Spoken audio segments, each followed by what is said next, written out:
نحمده ونصلي على رسوله الكريم اما بعد فاعوذ بالله من الشيطان الرجيم بسم الله الرحمن الرحيم رب اشرح لي صدري ويسر لي امري واحلل عقدة من لساني يفقهوا قولي۔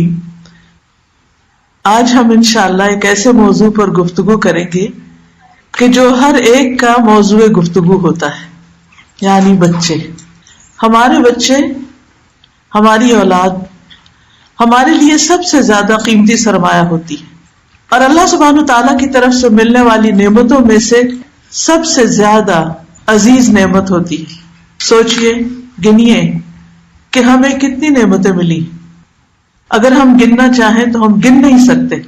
قرآن مجید میں اللہ تعالیٰ فرماتے ہیں وَإِن تَعُدُّوا نِعْمَةَ اللَّهِ لَا تُحْصُوهَا، اگر تم اللہ کی نعمتوں کو شمار کرنا چاہو، گننا چاہو تو تم گن نہیں سکتے۔ اتنی نعمتیں ہیں ہمارے پاس، لیکن اپنے دل سے پوچھئے کہ ان نعمتوں میں سے، فائدے کی چیزوں میں سے، پسندیدہ چیزوں میں سے کون سی چیز میرے دل کے بہت قریب ہے؟ تو بحیثیت ایک خاتون کے ہم سب کا جواب شاید ایک ہی ہو، اور وہ ہے ہمارے بچے۔ کبھی ہم زبان سے اقرار نہیں بھی کرتے، لیکن ہم اپنے دل سے اور اپنی چاہت سے ہمیشہ اپنے بچوں کو ہی نمبر 1 قرار دیتے، کیونکہ ہمارا عمل ہی ظاہر کرتا ہے۔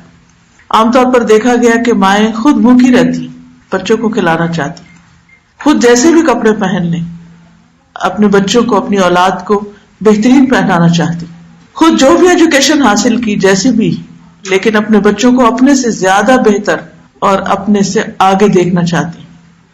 باقی جتنے بھی انسان ہوتے ہیں، ہم ان کے ساتھ ایک مقابلہ کر رہے ہوتے ہیں، کانشیسلی یا انکانشیسلی، لیکن اولاد، اس کے ساتھ جو ہمارا رویہ ہوتا ہے، اس میں ہمارا دل یہ چاہتا ہے کہ وہ ہم سے بھی آگے نکل جائے۔ باقی لوگوں کے مقابلے میں ہم آگے نکلنا چاہتے ہیں، لیکن اولاد کے لیے ہم کیا چاہتے ہیں کہ وہ ہم سے بھی آگے جائے۔ ہم ان کی کامیابی کو ہر چیز سے زیادہ عزیز سمجھتے ہیں، اور ان کی ناکامی، ان کے دکھ، ان کی تکلیف کو ہر دکھ سے بڑا دکھ سمجھتے ہیں۔ تو اس میں کوئی شک ہی نہیں کہ اولاد ہمیں سب سے زیادہ عزیز ہوتی ہے، تمام رشتوں میں، تمام انسانوں میں۔ اللہ سبحانہ تعالیٰ نے اولاد کے معاملے میں قرآن مجید میں فرمایا لِلَّهِ مُلْكُ السَّمَاوَاتِ وَالْأَرْضِ يَخْلُقُ مَا يَشَاءُ يَهَبُ لِمَن يَشَاءُ إِنَاثًا وَيَهَبُ لِمَن يَشَاءُ الذُّكُورَ أَوْ يُزَوِّجُهُمْ ذُكْرَانًا وَإِنَاثًا وَيَجْعَلُ مَن يَشَاءُ عَقِيمًا إِنَّهُ عَلِيمٌ قَدِيرٌ۔ آسمانوں اور زمین کی بادشاہت اللہ ہی کے لیے ہے، وہ جو چاہے پیدا کرتا ہے، جسے چاہتا ہے لڑکیاں عطا کرتا ہے، جسے چاہتا ہے لڑکے عطا کرتا ہے، یا لڑکے اور لڑکیاں ملا کر دیتا ہے، اور جسے چاہے بانجھ بنا دیتا ہے، یعنی کچھ بھی نہیں دیتا۔ یقیناً وہ سب کچھ جاننے والا اور قدرت والا ہے۔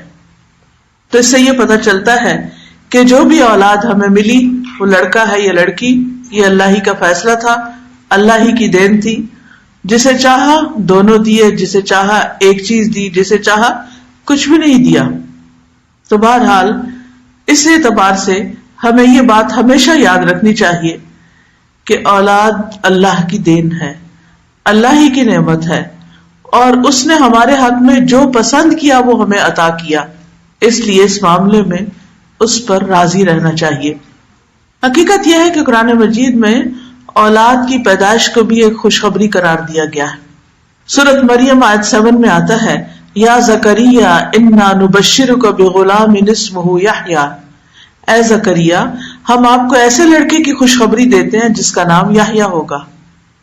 یعنی زکریا علیہ السلام جن کو بڑھاپے میں اولاد ملی، تو جب اولاد کی خبر دی گئی تو اس کو صرف خبر کے طور پر نہیں بتایا گیا، بلکہ خوشخبری کے طور پہ بتایا گیا۔ اسی طرح ابراہیم علیہ السلام کے پاس جب فرشتے آئے تو انہوں نے بھی آ کے کیا کہا، انا نبشرک بغلام علیم، کہ بے شک ہم تجھے ایک علم والے لڑکے کی خوشخبری دیتے ہیں۔ اور ابراہیم علیہ السلام کی وائف جو تھی وہ کھڑی تھی تو وہ ہنس پڑی یہ خوشخبری سن کر. فبشرناها باسحاق، تو ہم نے ان کو یعنی ان کی بیوی کو اسحاق کی خوشخبری دی. ومن وراء اسحاق یعقوب، اور اسحاق کے بعد یعقوب یعنی جو ان کے پوتے تھے ان کی بھی خوشخبری دے دی گئی کہ یہ بچہ تو ہوگا لیکن اس بچے کا بھی ایک بچہ ہوگا اور اس کا یہ نام ہوگا. اور اگر دیکھا جائے تو اولاد جتنا بھی ستائے، ماں جتنی بھی تکلیف اٹھائے، لیکن the moment بچہ ڈلیور کرتی ہے اور اس کو خبر دی جاتی ہے کہ بیٹی ہے یا بیٹا ہے تو ایک دم اس کے دل میں خوشی بھر جاتی. حالانکہ پچھلے 9 مہینوں سے وہ مختلف طرح کی تکالیف سے گزری ہوتی لیکن بچے کی خبر پا کر وہ خوش ہو جاتی ہے. اور پھر ہم دیکھتے ہیں کہ ہم اپنی زندگی میں یہ دعائیں بھی مانگتے رہتے ہیں کہ ربنا ہب لنا من ازواجنا وذریاتنا قرۃ اعین واجعلنا للمتقین اماما. اے ہمارے رب، ہمیں ہمارے ازواج، بیویوں یا شوہر اور اولادوں سے آنکھوں کی ٹھنڈک عطا کر اور ہمیں متقین کا امام بنا. نبی صلی اللہ علیہ وسلم نے ہماری اولاد کو ہماری بہترین کمائی بھی قرار دیا ہے. آپ نے فرمایا یقیناً تمہاری اولاد تمہاری بہترین کمائی ہے، بس اپنی اولاد کی کمائی میں سے کھاؤ. یعنی بچے جو کماتے ہیں یا بچوں کی جو آمدنی ہوتی ہے اس میں ماں باپ کا بھی حق ہے. تو ماں باپ کے لیے دنیا میں خوشخبری بھی ہو گئی، آنکھوں کی ٹھنڈک بھی ہو گئی، بہترین کمائی بھی ہو گئی، پھر آخرت میں بھی درجات کی بلندی کا ذریعہ ہوتی ہے اولاد. رسول اللہ صلی اللہ علیہ وسلم نے فرمایا جب انسان مر جاتا ہے تو 3 اعمال کے علاوہ اس کے تمام اعمال ختم ہو جاتے ہیں، یعنی اس کا نامہ اعمال بند ہو جاتا ہے. وہ 3 اعمال کون سے؟ صدقہ جاریہ، یعنی اللہ کے راستے میں زندگی میں اپنے ہاتھ سے مال خرچ کرنا جو بعد میں ایسے جگہوں پر اگر خرچ کیا ہو کہ جن کا فائدہ لوگوں کو پہنچ رہا ہے تو وہ صدقہ جاریہ بن جاتا ہے. یا وہ علم جس سے نفع اٹھایا جائے، دوسرے لوگ فائدہ اٹھائیں، یا نیک اولاد جو اس کے لیے دعا کرتی رہے. اور دلچسپ بات یہ ہے کہ یہاں ولد صالح کی بات آئی ہے. ولد کا معنی صرف بیٹا نہیں ہوتا، ولد اسم جنس ہے جس میں بیٹا، بیٹی، بیٹے، بیٹیاں، واحد، جمع سبھی اس میں شامل ہو جاتا ہے. تو ایک اولاد میں سے ایک دعا کرے یا سب کریں، بیٹا کرے یا بیٹی کرے، سب کے سب جو ہیں وہ والدین کے لیے فائدہ مند ثابت ہوتے ہیں. لیکن یہ یاد رکھیے کہ اولاد جہاں خوشخبری ہے وہاں ایک ذمہ داری بھی ہے، ایک رسپانسبلٹی بھی ہے جس کے بارے میں قیامت کے دن سوال ہوگا.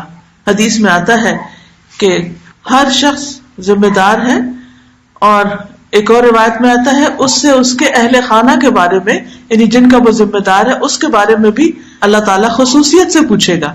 خاص طور پر ماں، یعنی باپ کی بھی ذمہ داری ہے، لیکن یاد رکھیے کہ ماں کی ذمہ داری زیادہ ہے.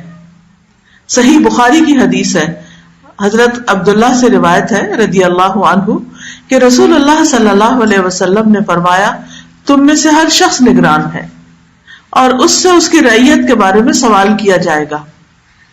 امام جو لوگوں پر نگران ہے اس سے ان کے بارے میں پوچھا جائے گا. آدمی اپنے گھر والوں پر نگران ہے، آدمی اپنے گھر والوں پہ نگران ہے، اس سے ان کے بارے میں سوال کیا جائے گا. عورت اپنے شوہر کے گھر اور اس کے بچے کی نگران ہے اور اس سے ان کے بارے میں سوال کیا جائے گا. تو اس حدیث سے صاف طور پر پتہ چلتا ہے کہ عورت کا سوال اس کے بچوں کے بارے میں بھی ہوگا، یعنی عورت سے جو سوال قیامت کے دن کیا جائے گا. اس لیے ہم سب کو اپنی ذمہ داری محسوس کرنی چاہیے اور اس کو ادا بھی کرنا چاہیے. یہ ذمہ داری ہم کیسے ادا کر سکتے ہیں؟ اولاد کی اچھی تربیت کر کے، ان کو کسی کام کا بنا کر. اب یہ تربیت کیسے کی جائے؟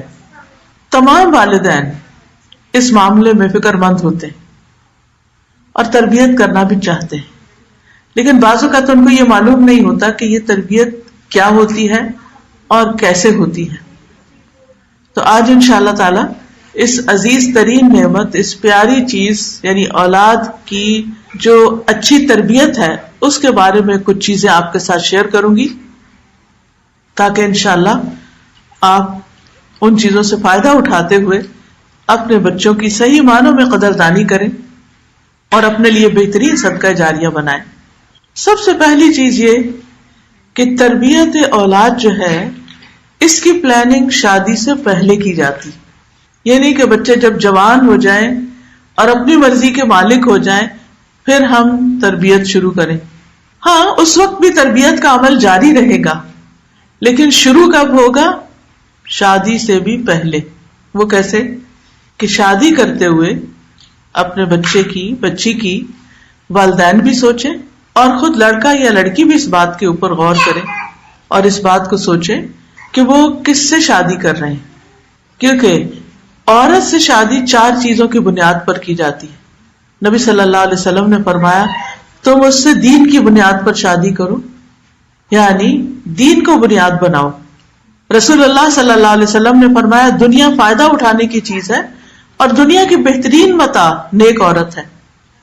کیونکہ جس گھر میں ایک نیک عورت آئے گی جو نماز کی پابند ہوگی، جو اخلاق کی اچھی ہوگی، جو خدمت گار ہوگی، وہ گھر جنت بن جائے گا. لیکن اگر کسی گھر میں ایک ایسی لڑکی آ جائے جو بظاہر دیکھنے میں تو بہت مالدار ہو اور بہت خوبصورت ہو لیکن بالکل بے دین ہو اور بد اخلاق ہو، تو آپ سوچئے کہ اس گھر میں پھر بزرگوں کا حال کیا ہوگا اور اس گھر کے اندر بچوں کی تربیت کیسے ہوگی؟ ناممکن. وہ اپنی بد اخلاقی کی وجہ سے بچوں کو بھی نفسیاتی مریض بنا دے گی. اس لیے بچوں کے ذہن میں یہ بات ڈالتے رہنا چاہیے کہ ٹھیک ہے اگر کوئی تمہیں پسند آ گیا تو یہ ضرور خیال کرنا، یہ ضرور سوچنا کہ وہ تمہارے بچوں کی آئندہ ماں یا وہ باپ کیسا ہوگا. اگر وہ بالکل ہی دین پر نہیں تو پھر آئندہ نسلوں کے دین کا کیا ہوگا؟ پھر ہم اللہ تعالیٰ کو کیا منہ دکھائیں گے؟ بہرحال اولاد کو انسان ایک حد تک سمجھا ہی سکتا ہے، لیکن یہ بھی ہمارے فرائض میں سے ہے کہ ہم بچوں کو اس بات کی تلقین کریں کہ وہ اپنے آئندہ مستقبل کے لیے، اپنے آئندہ زندگی کے لیے نیک ساتھی کا انتخاب کریں.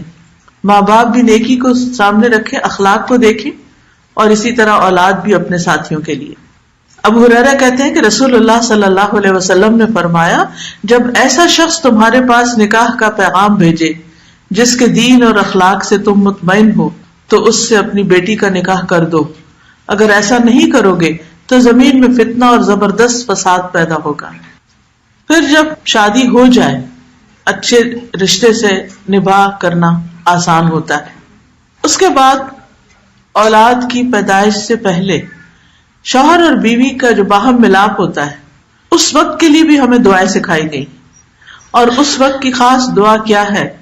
حدیث میں آتا ہے جب تم میں سے کوئی اپنی بیوی سے صحبت کرے تو یہ دعا مانگے بسم اللہ اللہم جنبنا الشیطان وجنب الشیطان ما رزقتنا. اللہ کے نام کے ساتھ، یعنی اس وقت بھی بسم اللہ کہے، اے اللہ ہمیں شیطان سے بچا اور شیطان کو اس چیز سے دور رکھ جو اس کے نتیجے میں، یعنی ہمارے اس تعلق کے نتیجے میں جو بھی تو ہمیں عطا فرمائے اس کو بھی شیطان سے بچا. تو آپ نے فرمایا کہ ان دونوں کو جو اولاد ملے گی شیطان اسے نقصان نہیں پہنچا سکے گا. یعنی تربیت یہیں سے شروع ہو گئی. پھر آپ دیکھیے کہ عین ولادت کے وقت حضرت مریم کی مثال ہمیں ملتی ہے. سورۃ آل عمران میں ان کی سٹوری ملتی ہے. اس میں حضرت مریم کی والدہ جب حضرت مریم پیدا ہوتی ہیں تو یہ دعا کرتی ہیں وَإِنِّي أُعِيذُهَا بِكَ وَذُرِّيَّتَهَا مِنَ الشَّيْطَانِ الرَّجِيمِ. بے شک میں اس کو اور اس کی اولاد کو شیطان مردود سے تیری پناہ میں دیتی ہوں. تو گویا آغاز میں بھی اور انتہا میں بھی، یعنی پیدائش کے اول مرحلے پر اور پھر جب دنیا میں بچہ آ جائے، دونوں مواقع پر ایک خاص چیز کی دعا ضروری ہے اور وہ ہے شیطان سے بچنے کی دعا. اور اس کے لیے جب ولادت کا وقت قریب ہو، ماں پینز لے رہی ہو، ہاسپٹل جا چکی ہو، تو بھی اللہ کا ذکر کرنا نہ بھولے اور خاص طور پر آیت الکرسی وغیرہ پڑھتی رہے، اللہ کا ذکر کرتی رہے، لا الہ الا اللہ پڑھتی رہے، تاکہ آنے والا بچہ جو ہے اللہ تعالیٰ اس کی شیطان مردود سے حفاظت فرمائے. اب دیکھیے کہ اس کے بعد پھر بالکل بچپنا ہوتا ہے، بچہ ماں کا دودھ پیتا ہے، تو جس ماں کے خیالات پازیٹو ہوں گے، جس ماں کے بولنے کا انداز محبت والا ہوگا، جو ماں اپنے بچے کے ساتھ سچا پیار کرتی ہوگی، وہ پھر اپنے جذبات پر بھی کنٹرول کرے گی. وہ اپنے ہر طرز عمل کو، ہر ایکشن کو سوچ سمجھ کر کرے گی کہ میں اپنے بچے کے لیے ایک نمونہ ہوں، ایک رول ماڈل ہوں. تو یاد رکھیے، اولاد کی تربیت کے لیے اہم ترین نقطہ عمل سے تربیت ہے، باتوں سے نہیں، عمل سے تربیت. اور میں یہ چاہوں گی کہ آپ میں سے ہر ماں اس بات کو یاد رکھے کہ میں نے اپنے بچے کو جو سکھانا ہے وہ کر کے دکھانا ہے. اگر مجھے اسے یہ بتانا ہے کہ تم نے سچ بولنا ہے تو پھر مجھے ہمیشہ سچ بولنا ہے.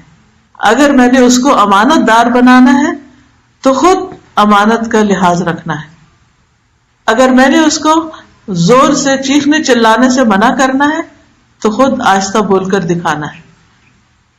اور یہ صرف مصنوعی طور پر، تکلف کے طور پر کسی ایک دن کی بات نہیں ہوگی، بلکہ مستقل طور پر یہ طرز عمل اور اخلاق اختیار کرنا ہوگا.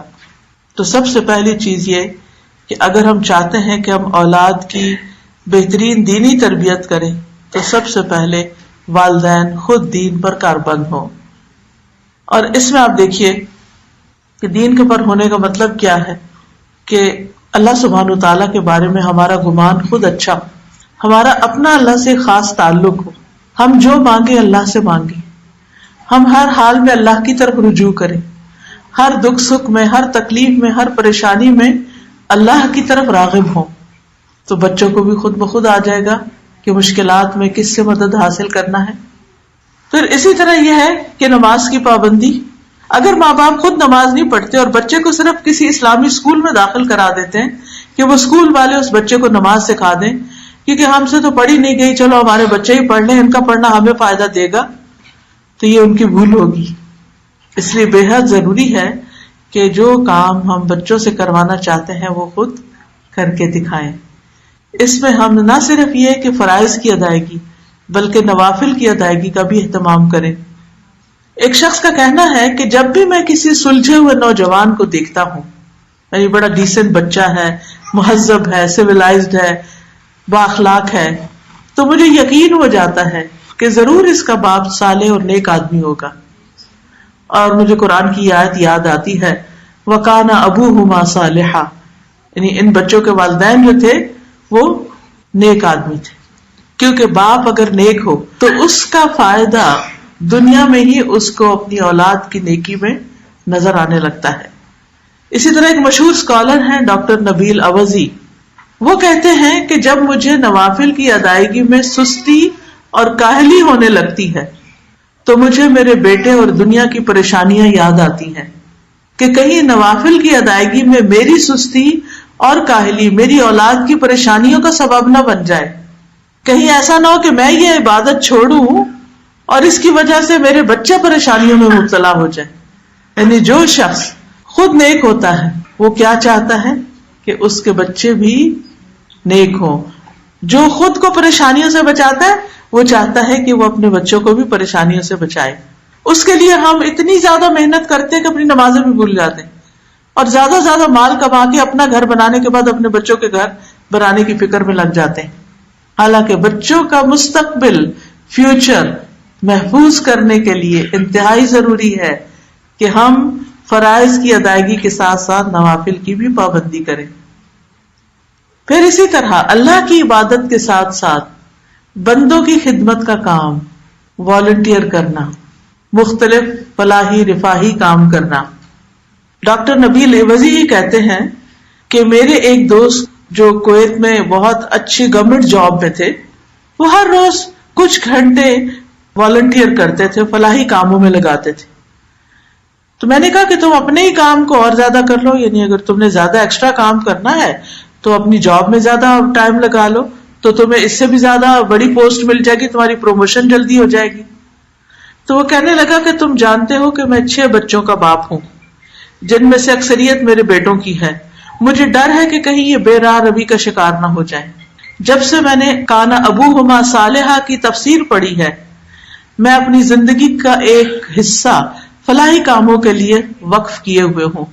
یعنی جس میں لوگوں کی خدمت کرنا، لوگوں کی مدد کرنا، لوگوں کے کام آنا، بلا معاوضہ کام کرنا، یعنی بغیر تنخواہ کے یا بغیر معاوضے کے کچھ کرنا. تو وہ کہتے ہیں کہ میں اس کے بہترین اثرات اپنے بچوں میں دیکھ رہا ہوں.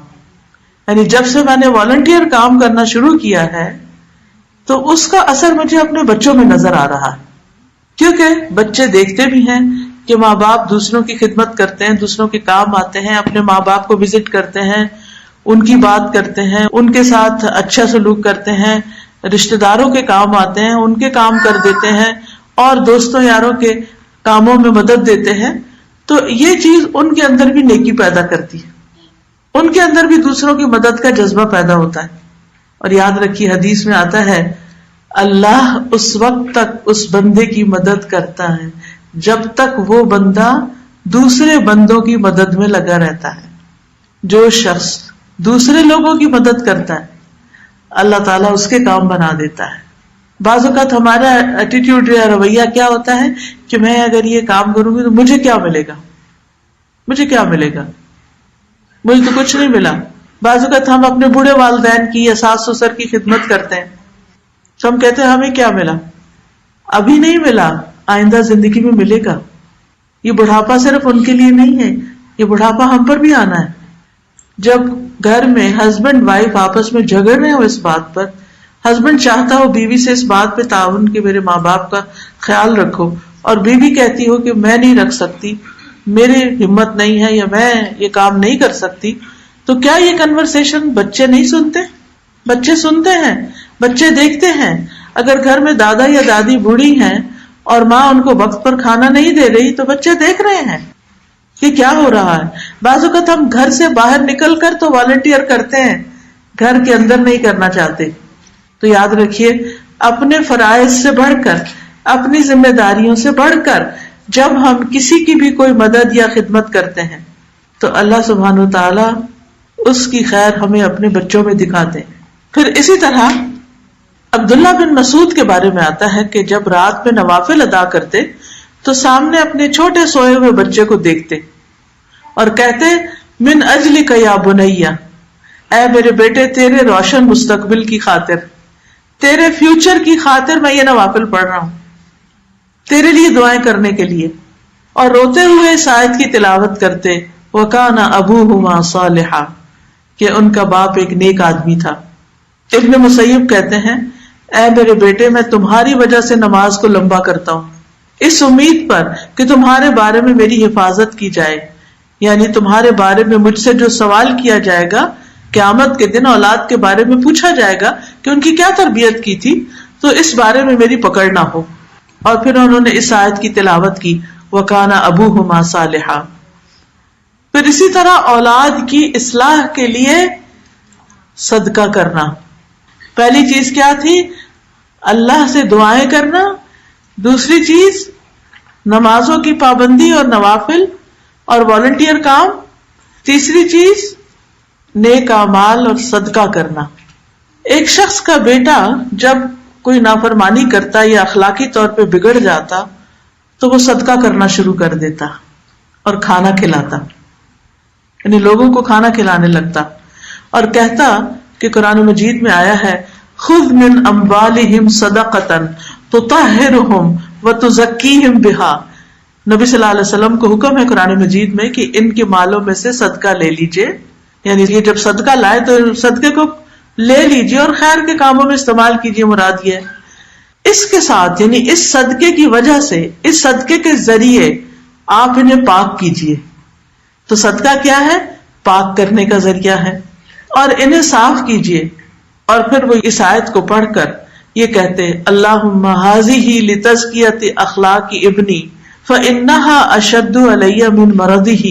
اے اللہ یہ صدقہ میرے بیٹے کے اخلاقی تزکیہ کے لیے، اس صدقے کے ذریعے میں اپنے بچے کے اخلاق کا تزکیہ کرنا چاہتا ہوں، تربیت کرنا چاہتا ہوں. پس بے شک یہ اخلاقی بے راہ روی اور اس کا یہ بگاڑ میرے لیے اس کی بیماری سے، یعنی فزیکل کنڈیشن سے بھی زیادہ شدید ہے. یعنی اس کی نافرمانی، اس کے گناہ اور اس کا غلط کام جو ہے وہ مجھے زیادہ تکلیف دیتے ہیں بنسبت اس کے کہ یہ بیمار ہو جائے. یہ بیمار ہو تو مجھے تکلیف ہوتی ہے، لیکن اتنی تکلیف نہیں جتنی اس کے بے راہ نہ ہونے سے مجھے ہو رہی ہے. تو اللہ اس کے جو گناہ ہیں تو اس صدقے کی وجہ سے معاف کر دے اور اس کو ہدایت دے دے. تو یہ بھی تربیت کا ایک اہم اصول ہے.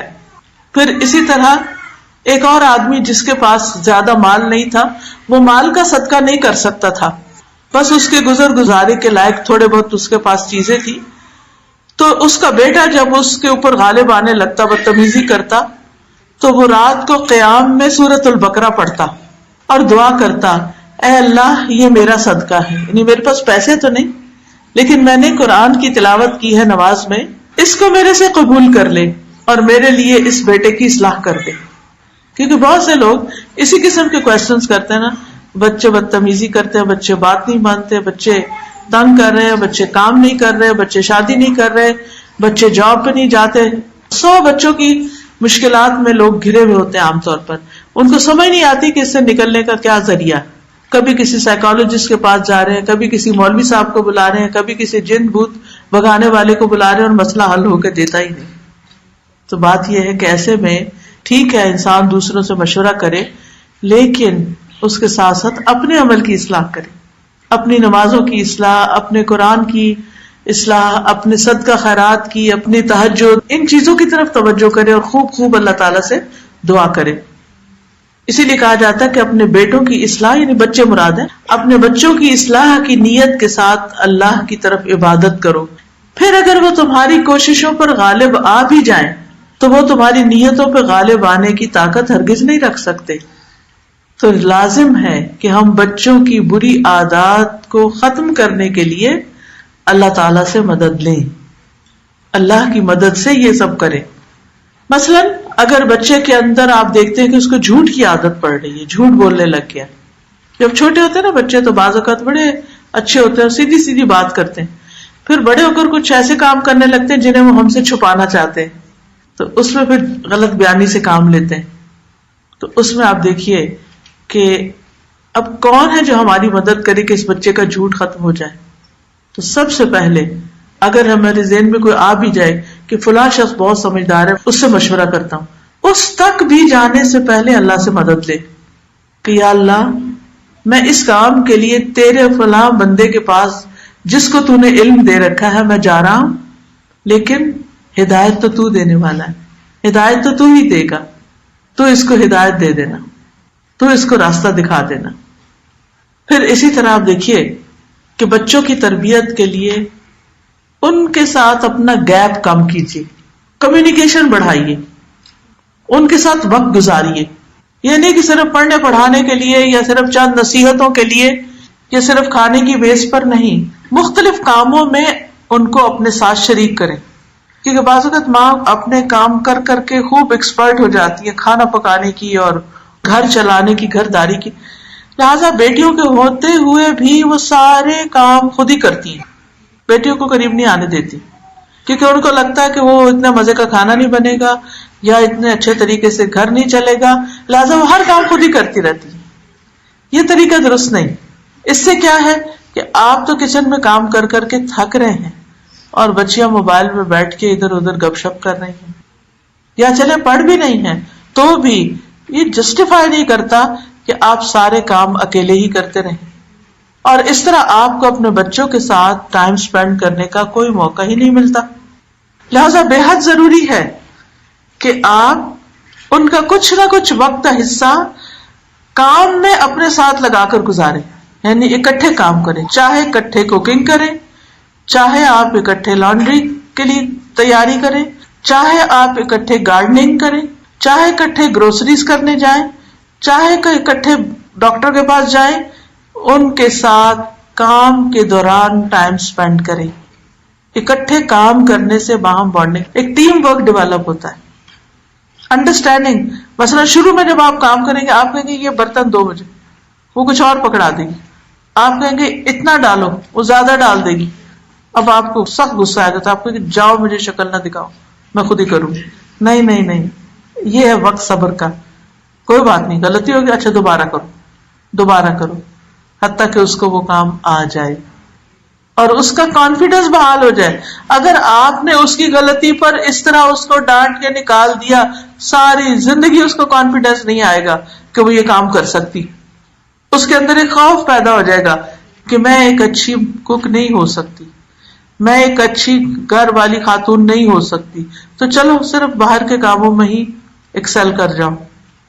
اپنے آپ کو منوانا ہی ہے نا، کہیں بھی منوا لو. گھر میں تو ہمیں کوئی مانتا ہی نہیں.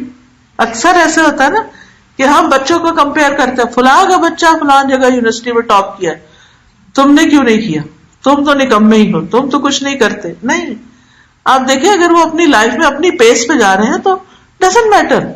ہر وقت ہماری قابلیت صرف اس سے تھوڑی ظاہر ہوتی ہے کہ ہمارا بچہ کسی اور کے بچے کے مقابلے میں بہت اچھا ہو تو تبھی اچھا ہے.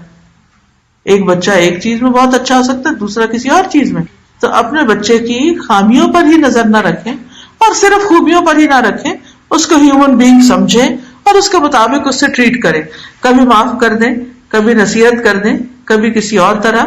پھر اسی طرح آپ دیکھیے کہ ابراہیم علیہ السلام خانہ کعبہ کی جب تعمیر کر رہے تھے تو انہوں نے اپنے ساتھ کس کو لگایا ہوا تھا؟ اپنے ہی بیٹے اسماعیل علیہ السلام کو. اور دونوں مل کے دعائیں کر رہے تھے، ربنا تقبل منا انک انت السمیع العلیم.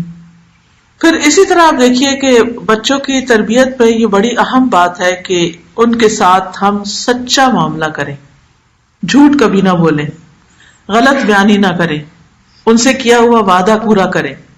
عبداللہ بن مسعود کہا کرتے تھے کوئی شخص کسی بچے سے ایسا وعدہ نہ کرے جسے وہ پورا کر نہ سکے. بعض اوقات ہمیں ان سے کوئی کام نکلوانا ہوتا ہے نا، ہم کہتے ہیں اچھا دیکھو میرا فلاں فلاں کام کر لو، میں تمہیں لیپ ٹاپ لے دوں گی، کیونکہ وہ بھی ڈیسپریٹ ہوتے ہیں نا لیپ ٹاپ کے لیے. تو آپ ان سے وعدہ کر لیتے ہیں، پھر جب وہ کر لیتے ہیں بےچارے کسی نہ کسی طرح وہ کام، تو پھر آپ کہتے ہیں اچھا اتنی کیا جلدی ہے، دیکھوں گی. دس از رانگ.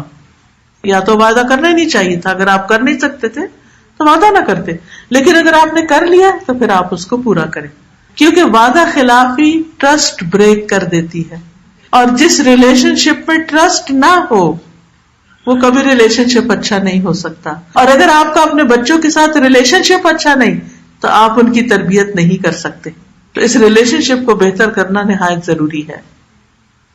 تیسرا اہم قاعدہ جو ہے وہ یہ ہے کہ بچوں کو بچپن سے ہی قرآن و سنت کی تعلیم سے جوڑیں. بڑے ہو کر نہیں، اچھا ابھی تو بچے ہیں نا، کوئی بات نہیں، ابھی نہیں بھی مسجد جاتے، کوئی بات نہیں، ابھی نہیں باپ کے ساتھ جاتے، کوئی بات نہیں، ابھی نہیں قرآن شروع کیا، کوئی بات نہیں. نہیں، بچپن سے ہی تھوڑی تھوڑی ڈوز شروع کر لیں. لقمان نے اپنے بیٹے کو جو سب سے پہلی نصیحت کی تھی وہ کیا تھا؟ میرے بیٹے اللہ کے ساتھ کسی کو شریک نہ بنانا، بے شک شرک بہت بڑا ظلم ہے. پھر اسی طرح نبی صلی اللہ علیہ وسلم عبداللہ بن عباس کو اپنے پیچھے سوار کر کے کہیں جا رہے تھے، یعنی گدھے پہ بیٹھے ہوئے تھے. تو آپ نے اپنے ساتھی سے کہا سواری پر ہے، سامنے بھی نہیں ہے، لیکن کتنی اچھی اچھی نصیحتیں کر رہے ہیں. اے لڑکے میں تجھے چند باتیں سکھا رہا ہوں، ان کو یاد رکھو. اللہ کے احکام کی حفاظت کرو، اللہ تمہاری حفاظت کرے گا. اللہ کی حفاظت کرو تم اسے اپنے سامنے پاؤ گے. جب مانگو اللہ سے مانگو. چھوٹے سے بچے ہیں ان کو کیا سکھا رہے ہیں؟ جب مانگو اللہ سے مانگو، جب مدد چاہو اللہ سے مدد چاہو. اور جان رکھو اگر ساری دنیا میں مل کر تمہیں کوئی فائدہ دینا چاہے تو تمہیں فائدہ نہیں دے سکتی مگر جو اللہ چاہے، اور ساری دنیا مل کے اگر تمہیں کوئی نقصان دینا چاہے تو نقصان نہیں دے سکتی مگر یہ کہ اللہ چاہے. قلم اٹھا لیے گئے، صحیفے خشک ہو گئے. تو اس سے کیا پتہ چلتا ہے کہ تقدیر کا مسئلہ بھی آپ نے بچپن میں ہی سمجھا دیا کہ الٹیمیٹلی ہر چیز اللہ کے اذن سے ہی ہوتی ہے، اور اگر وہ کسی چیز کو ہم سے روک دیتا ہے تو اس میں ہماری ہی بھلائی ہوتی ہے. بعض اوقات ہم کہتے ہیں اب یہ تو بچے ہیں. نہیں، آپ دیکھیے کہ نبی صلی اللہ علیہ وسلم کتنی بڑی بڑی باتیں اس بچے کو سکھا رہے ہیں کہ اگر تم چاہتے ہو کہ تمہاری حفاظت ہو، اللہ تمہاری حفاظت کرے، تو پھر تم کیا کرو؟ تم اللہ کے احکامات کی حفاظت کرو. جیسے قرآن مجید میں آتا نا حافظوا علی الصلوات والصلاۃ الوسطی، کہ نمازوں کی حفاظت کرو، خاص طور پر درمیانی نماز کی. پھر اسی طرح آپ دیکھیے کہ جتنے بھی نیک لوگ گزرے ان کا اپنی اولاد کے بارے میں ہم و غم ہی یہی تھا کہ وہ نیک اولاد بن کے اٹھے. دنیا سے جب جا رہے تھے اس وقت بھی ان کی دعائیں یہی تھی. یعقوب علیہ السلام کے بارے میں جو قرآن مجید میں آیت آتی ہے البقرہ 133، اس کو آپ کے سامنے رکھوں گی. ام کنتم شہداء اذ حضر یعقوب الموت اذ قال لبنیہ ما تعبدون من بعدی قالوا نعبد الہک والہ آبائک ابراہیم واسماعیل واسحاق الہا واحدا ونحن له مسلمون. کیا تم موجود تھے جب یعقوب کو موت آئی، جب اس نے اپنے بیٹوں سے کہا کہ میرے بعد کس چیز کی عبادت کرو گے؟ انہوں نے کہا ہم تیرے معبود، تیرے باپ دادا ابراہیم، اسماعیل اور اسحاق کے معبود کی عبادت کریں گے جو ایک ہی معبود ہے اور ہم اسی کے فرما بردار ہیں. تو یاد رکھیے مرتے وقت اللہ کے نیک بندوں نے اپنے بچوں کو دین پر قائم رہنے کی تلقین کی. پھر اسی طرح حضرت لقمان کی وصیتوں میں ہم دیکھتے ہیں جو اپنے بچے کو کی، اس میں ایک بڑی خوبصورت وصیت کرتے ہیں، اے میرے چھوٹے بیٹے، بے شک کوئی چیز اگر رائی کے دانے کے وزن کی ہو، پس کسی چٹان میں ہو یا آسمان ہو یا زمین میں ہو، اللہ اسے لے آئے گا. اللہ بڑا باریک بین اور پوری خبر رکھنے والا ہے. تو اس سے کیا پتا چلتا ہے؟ اس سے بھی یہ بات ہمارے سامنے آتی ہے اور بہت ہی اہم ہے کہ بچوں کو بچپن سے اللہ تعالیٰ کی صفات کا علم دینا چاہیے. یعنی قرآن و سنت کے علم میں اللہ تعالیٰ کے ناموں کا علم، اللہ تعالیٰ کی صفات کا علم، اللہ تعالیٰ کے کاموں کے بارے میں علم، کہ کون ہے وہ، اس کا نام کیا ہے، اس کی کوالٹیز کیا ہے، اور پھر وہ کیا کیا کرتا ہے. تو اس میں خاص طور پر یہ کہ اللہ تعالیٰ لطیف خبیر ہے. پھر آخرت کا تصور دے. قرآن مجید میں اللہ تعالیٰ فرماتے ہیں یا ایھا الذین آمنوا قوا انفسکم واہلیکم نارا، اے لوگو جو ایمان لائے ہو، اپنے آپ کو اور اپنے گھر والوں کو آگ سے بچاؤ جس کا ایندھن آدمی اور پتھر ہے. تو ہمارے اوپر فرض بنتا ہے کہ ہم اپنی آخرت کے ساتھ ساتھ اپنے بچوں کی آخرت کی بھی فکر کریں. پھر نمازوں کی پابندی سکھانا، خصوصاً نفل نماز کی ترغیب دینا. پھر بچوں کو روزے رکھوانا. صحابیات جو تھیں وہ عاشورہ کا روزہ بھی بچوں کو رکھواتی، دودھ پیتے بچوں کو بھی وہ رونے لگتے تو ان کو کھلونے دے دیتی، یعنی بہت چھوٹے چھوٹے بچوں کو بھی روزہ رکھواتی. پھر دن کے کسی حصے میں ان کو کچھ کھلا پلا دیتی ہوگی، لیکن ان کو بھی ایک شعور بچپن سے ہی دلاتی کہ روزہ رکھنے کی چیز ہے. پھر بچوں کو حج کروانا، عمرے پہ لے جانا. یاد رکھیے عمرے پہ لے کے جانا جو ہے یہ مجھے تربیت کے لیے بہت ہی فائدہ مند نظر آتا ہے. میں جب 2005 میں یہاں پر آئی، 2004-05 میں، تو میرا بیٹا اس وقت چھوٹا تھا. 2009 میں جب میں اس کو بھیجا واپس پاکستان پڑھنے کے لیے اے لیولز کے لیے، اور کچھ عرصے کے بعد جب مجھے جانا پڑا تو میں نے دیکھا کہ اس کے یہاں پر پرائیویٹ اسکول، پبلک اسکول وغیرہ میں جا کے تھنکنگ جو ہے تھوڑی فرق ہے اور اس میں کچھ چیزیں بہت اسٹرانگ کرنے کی ضرورت ہے. تو مجھے یہی خیال ہے کہ اس کا ایمان اسٹرانگ کر دوں گی انشاءاللہ تو باقی چیزیں آسان ہو جائیں گی. تو اس پر ہم نے عمرے کا پروگرام بنایا اور الحمدللہ مکہ جا کر اتنی زیادہ اس کے اندر تبدیلی آئی، اتنی چینج آئی کہ وہ شاید میں 10 سال میں بھی سکھا کے اس کو سمجھا نہیں سکتی تھی. آپ دیکھیے کہ اللہ کا گھر دیکھ کر دلوں پہ جو ہیبت طاری ہوتی ہے، وہاں کی اذان اور نماز کے مناظر دیکھ کر انسان کے اوپر جو کیفیت طاری ہوتی ہے. آج آپ دیکھیں کہ ہم بچوں کو ہالیڈیز پہ لے جانا اپنا فرض سمجھتے ہیں. بچپن میں ہماری ہالیڈیز کیا تھی؟ نانی کے گھر جانا یا کسی رشتے دار کے گھر وزٹ کرنے کے لیے جانا. چھٹیاں کہاں گزاریں گے یہی سوچ رہے ہوتے تھے کہ نانی کے گھر جا کے گزاریں گے، اور واقعی لمبی لمبی چھٹیوں کے لیے جانا اور خوب انجوائے کرنا، وہ گھر کی پابندی سے نکلنا. تو اب یہ ہے کہ اب ماں باپ خود، نانی دادی تو آؤٹ ہو گئی ہیں فیملی سے، لہٰذا بچوں کو لے کے ہالیڈیز پہ جاتے ہیں، کبھی کہیں، لیکن کہاں نہیں جاتے لے کر، وہ ہے اللہ کا گھر. میں نہیں کہتے کہ سب ایسے ہی کرتے ہیں، الحمدللہ بہت سے لوگ لے کے بھی جاتے ہیں، لیکن بہت سے لوگ گھبراتے ہیں بچوں کو لے جانے سے، خوف ہوتا ہے ان کو. وہ کہتے ہیں وہ بہت رش ہوگا، بچے گھبرا جائیں گے، بچوں نے ایسا ماحول نہیں دیکھا، بچے پریشان ہو جائیں گے، بہت گرمی ہے، بچوں کو گرمی لگ جائے گی، بچوں کو یہ ہو جائے گا، بچوں کو ہو جائے گا، اور اس خوف سے وہ اللہ کے گھر نہیں لے کے جاتے. میں تو سمجھتی ہوں کہ بچوں کی تربیت کے لیے باقاعدہ اپنے گھر میں ہی ایک فنڈ قائم کر کے رکھے کہ جب یہ تھوڑا سا بھی ہوش سنبھالتے ہیں تو ان کو سب سے پہلے اللہ کے گھر لے کے جائیں. ایون پاکستان لے جانے سے پہلے، رشتے داروں کے پاس لے جانے سے پہلے اللہ کے گھر لے جانے کا کوئی پلان کریں. اگر بچوں کے اندر خیر ہوگی تو آپ دیکھیں گے کہ کم باہر آئے گی اس ماحول میں، کیونکہ بابرکت جگہ ہے. ہدی للناس، لوگوں کی ہدایت کے لیے اللہ نے اس کو بنایا. بچوں کو بہت دفعہ ہم انڈر ایسٹیمیٹ کرتے ہیں. اگر بچے کے اندر تھوڑی سی بھی خیر ہوگی تو بہت جلدی باہر آئے گی.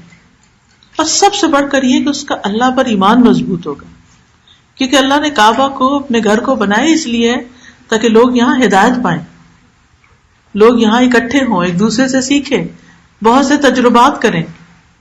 مکہ جانا دنیا میں کسی بھی جگہ جانے سے کہیں زیادہ بہتر ہے. بہت سے پیرنٹ بچوں کو ڈزنی لینڈ لے جانا لازم سمجھتے ہیں. پچھلے دنوں میں چائنا تھی تو وہاں آپ کو معلوم ہوگا کہ گریٹ وال آف چائنا جو واقعی دنیا کا ایک ونڈر ہے، تو مجھے بھی شوق تھا کہ میں دیکھوں کہ کیسی ہے وہ وال.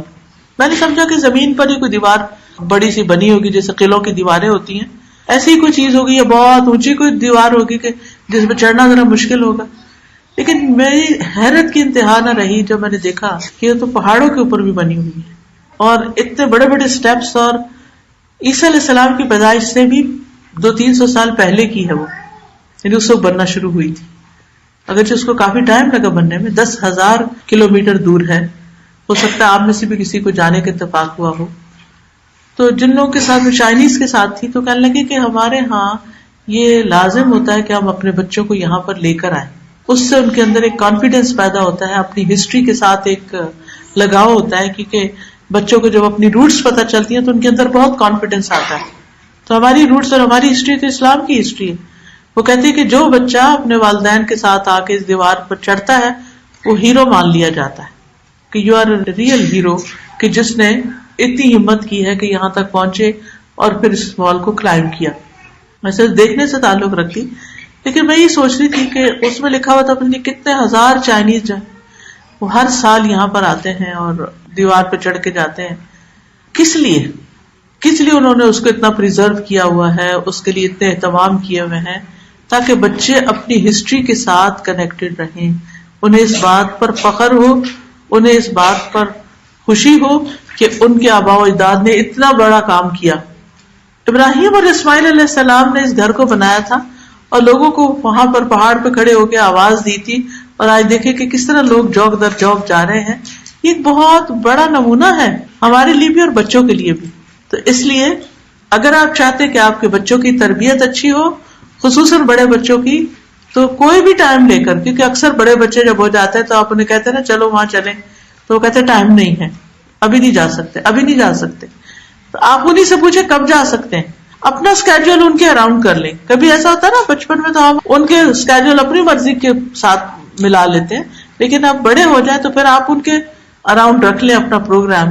لیکن اس سے انشاءاللہ تعالیٰ آپ کو بہت فائدہ ہوگا. نبی صلی اللہ علیہ وسلم کے زمانے میں بچوں کو حج بھی کروایا جاتا تھا. جب آپ صلی اللہ علیہ وسلم حج پر گئے تو ایک عورت نے اپنے سامنے ایک بچے کو بلند کیا، چھوٹا سا تھا، گود میں اٹھایا ہوا تھا. تو کہنے لگی کیا اس کا حج ہوگا؟ آپ نے فرمایا ہاں، بچے کا بھی حج ہوتا ہے اور تمہارے لیے اجر ہوگا. یعنی جو ماں اٹھا کے پھر رہی ہے ثواب اس کو ملے گا، لیکن بچے کا حج ہو جائے گا. اسی طرح بچے کو قرآن سکھانا. ایک بہت خوبصورت قول ہے کسی کا، تم بچے کو قرآن سکھا دو، قرآن اسے ہر چیز سکھا دے گا. یعنی جب تم قرآن کی تعلیم اور ترجمہ تفسیر وغیرہ اچھی طرح سمجھا دو گے اس کو تو کیا ہوگا؟ قرآن پھر اس کو سب کچھ سکھا دے گا. حدیثیں سنانا، حدیث کی مجلس میں لے کر جانا، جمعے کے خطبے میں لے کر جانا، پھر انہیں دین کی تعلیم حاصل کرنے کی رغبت دلانا، پھر انہیں دعائیں سکھانا. یاد رکھیے ہم بچوں کی حفاظت کے بارے میں بڑے پریشان رہتے ہیں، ان کو نظر نہ لگ جائے، انہیں کوئی نقصان نہ پہنچ جائے، لیکن ہم ان کو حفاظت کی دعائیں سکھا دیں. جو ایاک نستعین ہے کتاب، اس کی دعائیں ان کو سکھا دیں، وہ پڑھتے رہے تو انشاءاللہ فکر کی ضرورت نہیں ہے. پھر صبح شام کی دعائیں سکھانا.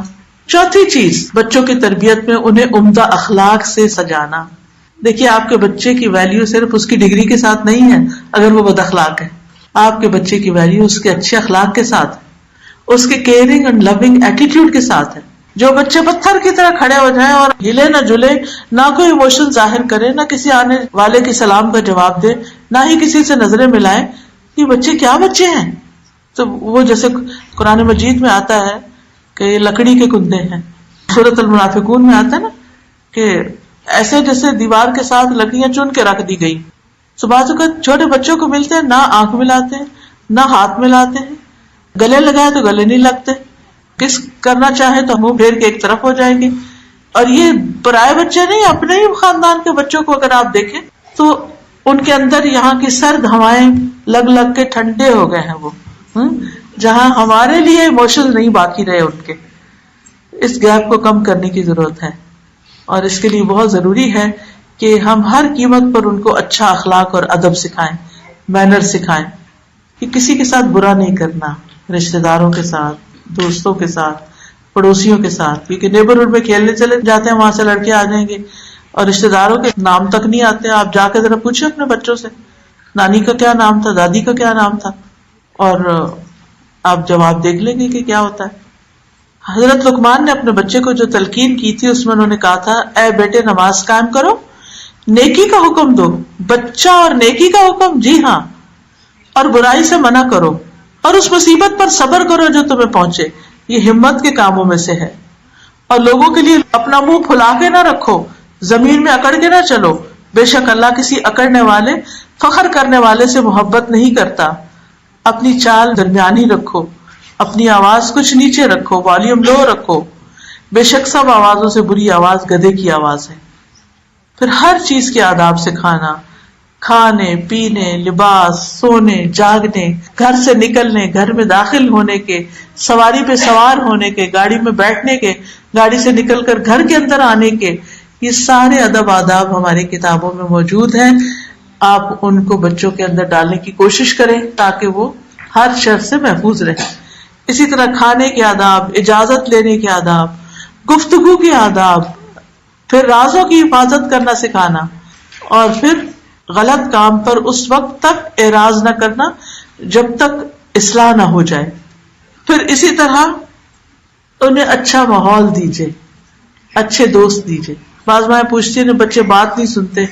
جی ہاں، ایک وقت آتا ہے کہ وہ ہماری کم سنتے ہیں، یا تو ان کو ہماری زبان ہی اب سمجھ نہیں آتی، اور یا پھر یہ ہے کہ وہ سننا نہیں چاہتے. تو ایسی صورت میں کیا ہے کہ اچھے دوست اس وقت آگے بڑھ کر گیپ فل کریں گے. اس لیے بچوں کو جائز حدود کے اندر دوستوں سے سوشلائز کرنے کی بھی اجازت دی جائے.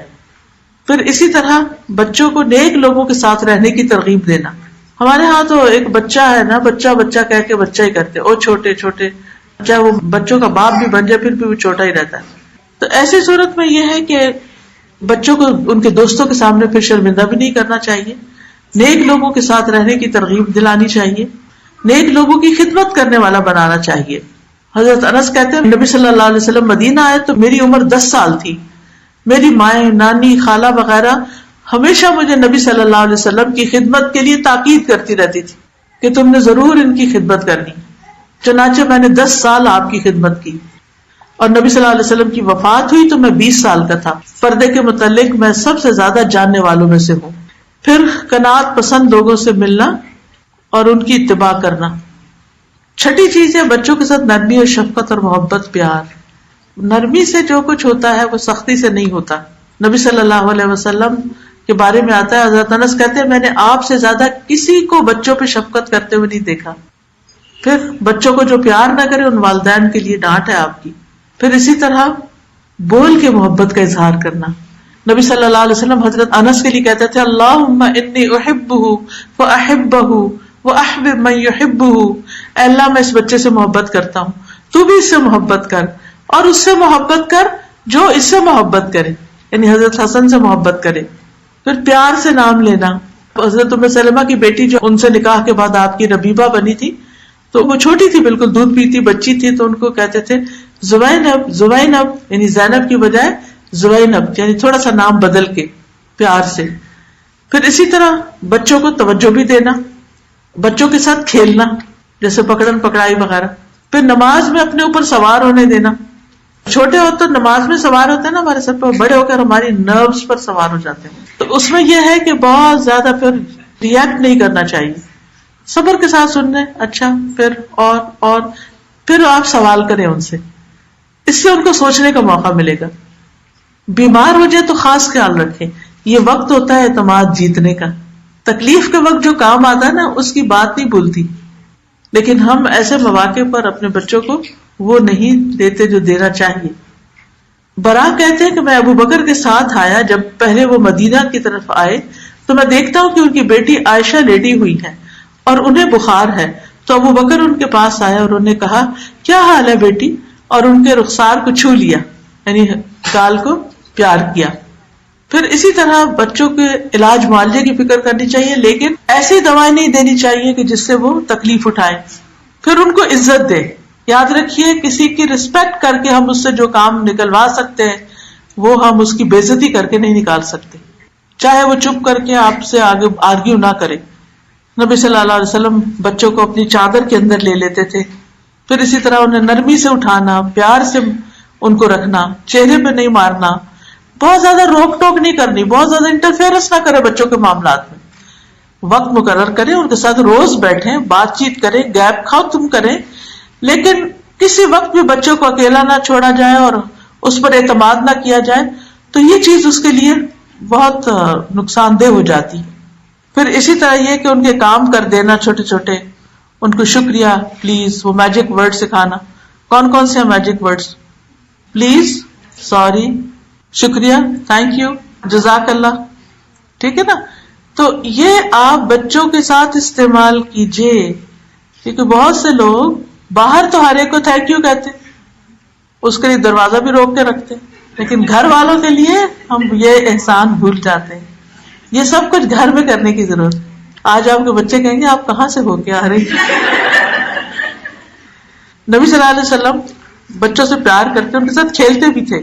ایک دفعہ آپ جا رہے تھے کہیں تو حضرت انس جو تھے، آپ نے ان کو کسی کام سے بھیجا تو انہوں نے کیا نہیں، جا کے بیٹھ کے باہر کھیلنے لگ گئے. بچے تھے نا، آپ گھر سے نکلے کہ ابھی تک کام نہیں ہوا، دیکھا تو بیٹھے ہوئے وہ جناب، تو آپ ان کے پیچھے سے جا کے ان کو پکڑ لیے اور حضرت انس نے پیچھے مڑ کے دیکھا تو آپ ہنسنے لگے. آپ نے کہا وہ اس کام کا کیا بنا؟ کہنے کا اچھا میں اب جاتا ہوں. کوئی ڈانٹ ڈپٹ نہیں کی، کچھ بھی نہیں. اب آپ دیکھیے کہ سارے کام کرنے کے باوجود پھر بھی بچے کچھ نہیں سنتے سمجھتے اور بالکل الٹ جا رہے ہیں. ایسے کیسز بھی ہوتے ہیں. پھر کیا کریں؟ یاد رکھیے اگر ہم نے اپنا ہوم ورک کر لیا نا تو ہمیں ڈر نہیں ہونا چاہیے، ہمیں پھر بہت غم نہیں ہونا چاہیے. ہم نے اپنی طرف سے ساری چیزیں سکھا دی، خود رول ماڈل بھی بنے، ہم نے ان کے لیے دعائیں بھی کی، ہم نے ان کو فیسیلیٹیٹ کیا، ہم نے ان کو اچھے استاد رکھ کے دیے، اچھے اسکولوں میں پڑھایا، اچھے قرآن ٹیچر کے ساتھ پڑھایا، ان کو دینی تعلیم کا بھی انتظام کیا، سب کچھ کیا. اور بچہ بچپن میں نماز بھی پڑھ رہا تھا، جو ہی بڑا ہوا یونیورسٹی گیا نماز چھوڑ بیٹھا، یا کوئی اور اس طرح کی چیز. اب کیا کریں؟ یاد رکھیے ساری کوششوں کے باوجود اگر نتیجہ نہ نکلے تو یہ اللہ کی طرف سے امتحان ہوتا ہے. دس از آور ٹیسٹ. اللہ تعالیٰ نے فرمایا نا کہ ہم ضرور آزمائیں گے تمہیں بشیء من الخوف والجوع ونقص من الاموال والانفس والثمرات وبشر الصابرین. ہم ضرور آزمائیں گے کسی بھی چیز کے ساتھ، خوف، بھوک، جان و مال کا نقصان، پھلوں کے نقصان سے. خوشخبری دے دو صبر کرنے والوں کو. تو یاد رکھیے کہ والدین میں سے کچھ والدین ہوتے ہیں جو کہتے ہیں میرا ایک بیٹا ہے جو اپنے باقی بھائیوں جیسا نہیں، باقی دو تو بہت اچھے ہیں، انہوں نے تو قرآن بھی حفظ کر لیا، انہوں نے تو تراویح بھی پڑھاتے ہیں، سب کچھ کرتے ہیں، مگر یہ تو بس پتہ نہیں کہاں سے آ گیا. ایسی صورت میں یاد رکھیے کہ یہ آزمائش ہے اللہ کی طرف سے. وہ بتاتا ہے کہ یہ جو باقی بچے ہیں نا ان کی تربیت بھی میں نے کی تھی، تم نے کوشش کی لیکن میں نے ان کی تربیت کی. کیونکہ رب کون ہے؟ رب اللہ ہے، وہی تربیت کرتا ہے. ہم تو صرف کوشش کر رہے ہوتے. دیکھیے ہم درخت لگاتے ہیں نا، پھل کون لاتا ہے؟ درخت لگانا ہمارا کام ہے، بیج ڈالنا ہمارا کام ہے، اس کی نگرانی کرنا، اس کا دھیان رکھنا، اس کو گرمی سردی سے بچانا، لیکن اس کو بڑھاتا کون ہے؟ اللہ. پھر اس پہ پتے آتے ہیں، پھول آتے ہیں، پھل آتے ہیں، وہ کون لاتا ہے؟ اللہ. اب اگر کوئی یہ کہے کہ یہ درخت میں نے لگایا، یہ پتے بھی میں نے لگایا اور یہ پھول بھی میں نے اور یہ پھل، تو یہ غلط بات ہوگی. سیم ہم بچہ پیدا کرتے ہیں، اس کو پالتے ہیں، پروان چڑھاتے ہیں، تربیت کرتے ہیں، سب کچھ کرتے ہیں، لیکن اس کو پھل پھول رنگ کون لگاتا ہے؟ اللہ. لہذا جب کرتا وہ، ہم نے کوشش کر لی، ساری ہوم ورک کر لیا، لیکن پھل نہیں آیا. کبھی کبھی ایسے بھی ہوتا ہے نا، ایک پودا آپ لگاتے ہیں، درخت بھی بن جاتا ہے، پھل نہیں آتا، یا تو کہیں کمی رہ جاتی ہے. جیسے اگر آم کا درخت آپ لگائیں اور آپ اس کی پابند کاری نہیں کی، گرافٹنگ نہیں کرے تو کیا ہوتا ہے؟ درخت تو بہت بڑا لگ جائے گا، آم نہیں لگیں گے. تو کہیں کمی رہ جاتی، انسان کو پتہ نہیں ہوتا، ہمیں پتہ ہی نہیں ہوتا. وہ ہم سمجھتے ہم سب ٹھیک کر رہے ہیں، لیکن کہیں ایک چیز مس کر جا رہے ہوتے ہیں، تو وہ پھل نہیں آتے. کبھی کچھ درختوں کے پھل بڑی دیر سے آتے. کھجور کا پودا 1-2 سال میں پھل نہیں دے گا، لیکن جب دینے لگتا تو کب تک دیتا ہے؟ زیتون کا درخت جب دینے لگتا تو پھل کب تک دیتا ہے؟ بعض اوقات ہزاروں سال تک دیتا ہے. کچھ دن پہلے کسی نے مجھے ایک تیل دیا پین آئل، اس نے کہا کہ اس کو ادھر ادھر نہ کیجیے گا، اس میں بہت اسپیشل آئل ڈالا میں نے، فلسطین سے 2000 سال پرانے زیتون کے درخت کے پھلوں کا تیل ہے، یہ اس سے یہ دوا بنی ہے. تو میں نے کہا اچھا اتنے لمبے بھی ہوتے ہیں، یعنی اتنی عمر بھی ہوتی ہے ان کی. تو بعض بچے جلدی اچھے ہو جاتے ہیں، بعض بڑا ٹائم لیتے ہیں، بعض بچے ہمارے مرنے کے بعد سیدھے ہوتے ہیں، آزمائش ہوتے ہیں. تو ہمیں یاد رکھنا چاہیے کہ تربیت تو اللہ ہی کرتا ہے، اور اگر ہمارے کوشش کے باوجود نتیجہ الٹا نکل رہا ہے اور لوگ باتیں بنا رہے ہیں، اللہ سب سے بڑی مشکل کیا ہے؟ ایک غم ہوتا ہے کہ بچہ ٹھیک نہیں، اوپر سے باپ بھی ڈانٹنا شروع کر دیتا ہے. نہیں بعض اوقات ایسا ہوتا ہے نا، بچہ خرابی کرتا ہے تو ڈانٹ ماں کو پڑ رہی ہوتی ہے. بھائی ماں چاہتی تھی کہ یہ بچہ بدتمیز نکلے یا غلط کام کرے؟ ماں تو کبھی بھی نہیں چاہتی تھی. تو ماں کو یوں لگتا ہے جیسے ساری مجرم بھی میں ہوں، لوگوں کی باتیں بھی وہ سن رہی ہے، باپ کی بھی وہ سن رہی ہے، ادھر کی ادھر کی. یہ کیا ہو گیا؟ یاد رکھیے لوگوں کی باتوں کی قطعاً پرواہ نہ کریں، سب اٹھا کے ایک طرف رکھیں، قطعاً دل پہ نہ لیں. آپ کو کمزور کر دیں گی یہ باتیں، آپ کو اتنا پریشان کر دیں گی کہ آپ اپنے قابل بھی نہیں رہیں گی، وقت سے پہلے بوڑھی ہو جائیں گی، اس سے اور مثال کھڑے ہو جائیں گے. اس لیے لوگوں کی باتیں ان کو اگنور کرنا ہے. اپنے رب سے باتیں کریں. آپ کا یا رب تو جانتا ہے میں نے کتنی تکلیفیں اٹھائی اس کے لیے، میں نے کتنی دعائیں کی ہیں اس کے لیے، میں نے سب کچھ کر لیا ہے، اور تو جانتا ہے یہ لوگ کتنے مجھے تکلیف دے رہے ہیں، لیکن میرا بھروسہ تجھ پر ہے، تو نے اس کو ہدایت دینی اور تو اس کو ہدایت دے گا. اللہ کی رحمت سے کبھی بھی مایوس نہ، صبر کریں، دعا کریں، مایوسی نہیں، اس کی اصلاح کے لیے اللہ سے مدد مانگیں، اور پھر اللہ بچوں کو واپس لوٹائے گا. یوسف علیہ السلام جب کھو گئے تھے تو کچھ بچے فزیکلی کھو جاتے ہیں اور کچھ بچے سامنے ہوتے ہوئے بھی کھو جاتے ہیں ہم سے، وہ ہمارے نہیں رہتے، وہ معاشرے کے بن جاتے ہیں، وہ کسی اور کے ہو جاتے ہیں، ہمارے ہاتھوں سے نکل جاتے ہیں، کھو گئے ہمارے بچے. یوسف علیہ السلام 40 سال تک باپ سے جدا رہے، اور جب وہ قافلہ آ رہا تھا اور یوسف علیہ السلام کا کرتا آ رہا تھا اور ادھر یعقوب علیہ السلام کو خوشبو آنے لگی. سبحان اللہ، اتنے سالوں میں بھی مایوس نہیں، اللہ اس کو واپس لائے گا. اپنے بچے سے مایوس نہ ہو. آپ نے دیکھو کہ بعض اوقات بچے بیگ کرتے ہیں، ماما آپ مجھ پہ بلیو کریں، میں کچھ کر کے دکھاؤں گا، ڈونٹ وری. ہم کہتے ہیں وہ 20 سال کا بچہ ہو گیا، فلاں تو 20 سال میں شادی بھی ہو گئی اور اس کو تو جاب بھی مل گئی اور اس نے تو یہ کمال کر دیا، یہ اس کی کب ہوگی؟ ہم مقابلہ اس سے کر کر کے اپنے آپ کو مشکل میں ڈالے رکھتے ہیں. نہیں، یاد رکھیے کچھ درخت دیر سے پھل لاتے ہیں، ابھی اس کا وقت نہیں.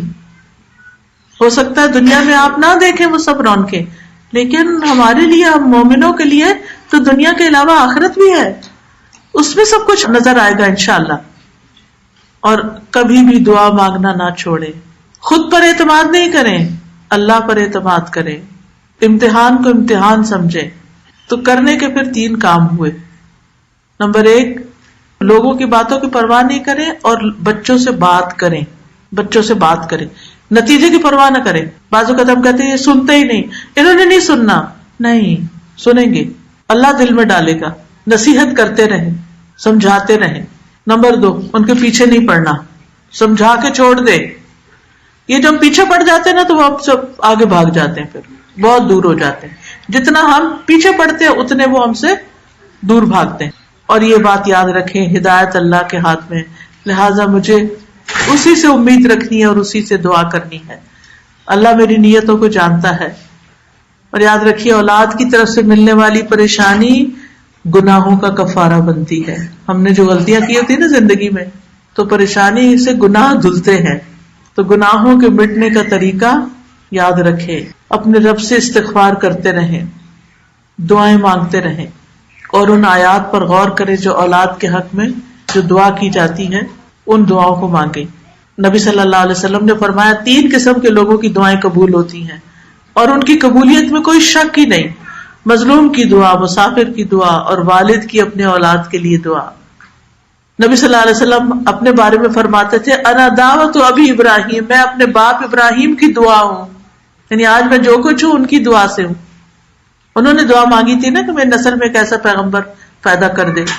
اور ایک بات یاد رکھیے آخری کہ اولاد کو کبھی بد دعا نہ دیں. آپ نے فرمایا ایسا نہ ہو کہ وہ اللہ کی طرف سے قبولیت کی گھڑی ہو اور وہ تمہارے لیے قبول کر لی جائے. تو پھر کون پچھتائے گا, کون روئے گا؟ خود ہی. جتنا بھی غصہ ہو ہدایت مانگے, ان کی موت نہ مانگے. اللہ تعالیٰ ہم سب کو عمل کرنے والا بنائے. تھوڑی سی دعا کر لیتے ہیں.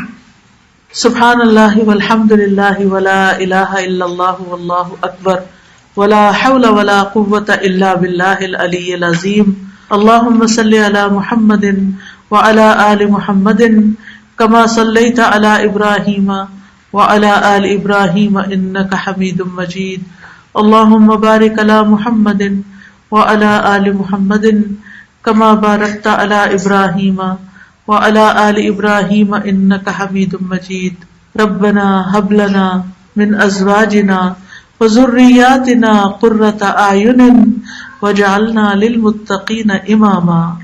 اے اللہ ہمیں ازواج اور اولاد سے آنکھوں کی ٹھنڈک عطا فرما اور ہمیں پرہیزگاروں کا امام بنا.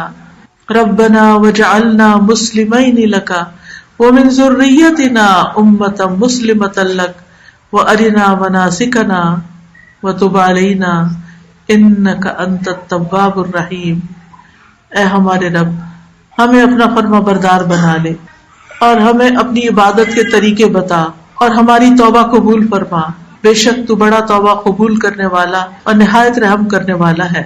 رب اوزعنی ان اشکر نعمتک التی انعمت علی وعلی والدی وان اعمل صالحا ترضاہ واصلح لی فی ذریتی انی تبت الیک وانی من المسلمین. اے میرے رب مجھے توفیق دے کہ میں تیرے اس احسان کا شکر ادا کروں جو تو نے مجھ پر اور میرے والدین پر کیا ہے, اور یہ بھی کہ میں ایسے اچھے عمل کروں جو تجھے پسند ہو, اور میری خاطر میری اولاد کی اصلاح کر دے. میں تجھ سے توبہ کرتا ہوں اور بے شک میں فرما بردار ہوں. رب اجعلنی مقیم الصلاۃ ومن ذریتی ربنا وتقبل دعا. اے میرے رب مجھے بھی اور میری اولاد کو بھی نماز قائم رکھنے والا بنا. اے ہمارے رب ہماری یہ دعا قبول فرما. وجنبنی وبنی ان نعبد الاصنام. اللہ مجھے بھی اور میری اولاد کو اس بات سے بچائے رکھنا کہ ہم بتوں کی عبادت کریں. یا اللہ ہمیں ایسی اولاد سے پناہ دینا کہ جو ہمیں جوانی میں ہی بوڑھا کر دے. یا اللہ ہمیں اولاد کے دکھ اور غم نہ دینا. یا اللہ ہمارے بچوں کی جان مال اولاد میں برکت عطا فرما, ان کا مال زیادہ کر دے, ان کو نیک اولاد عطا فرمانا. یا رب العالمین تو ہمارے بچوں کے رزق میں برکت عطا فرمانا. جیسے ابراہیم علیہ السلام نے اپنے بچوں کے پانی اور گوشت میں برکت کی دعا کی تھی, نبی صلی اللہ علیہ وسلم نے مدینہ کے پھلوں میں برکت کی دعا کی تھی. یا رب العالمین تو ہمارے لیے ہماری اولادیں بابرکت بنا دے اور آگے ان کے سارے کام سنوار دے. اللہ ہم سب بیماروں کو صحت عطا فرما, سب دکھی لوگوں کے دکھ دور فرما. یا رب العالمین تو ہمارے گناہوں کو معاف کر دے. یا رب العالمین تو ہمارے والدین پر اپنی رحمت نازل فرما. رب ارحمہما کما ربیانی صغیرا. یا اللہ جنہوں نے اس مجلس کا اہتمام کیا ہے انہیں اس کی بہترین جزائے خیر عطا فرما, اور جتنی بھی بہنیں آئی ہیں ان سب کا آنا قبول فرما. ان کے دلوں میں جو دعائیں اور نیک تمنائیں ہیں ان کو قبول فرما. ربنا تقبل منا انک انت السمیع العلیم وتب علینا انک انت التواب الرحیم. وصلی اللہ تعالی علی خیر خلقہ محمد وعلی آلہ واصحابہ واہل بیتہ اجمعین برحمتک یا ارحم الراحمین. الہی آمین. سبحانک اللہم وبحمدک اشہد ان لا الہ الا انت استغفرک واتوب الیک.